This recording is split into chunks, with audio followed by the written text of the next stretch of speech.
Hello, and welcome to another episode of Addressing the Question. Now, this particular poem slash short story is titled Black Gothic.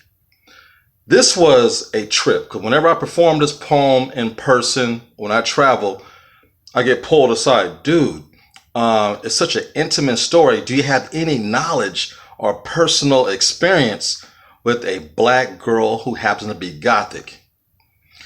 And to answer that question, the answer is absolutely not.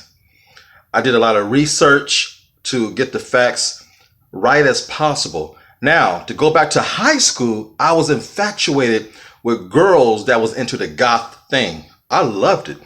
You know, most guys are into the cheerleaders, the dancers. Not me.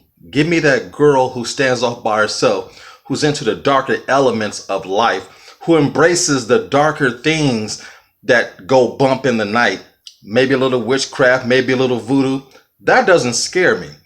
And people like that are more in touch with themselves more than the ones that are really popular.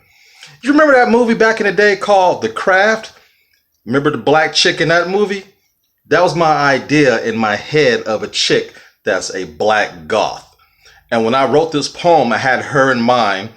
And it's something because a lot of them are great artists, great writers, and they embrace, again, the dark elements that life has to offer.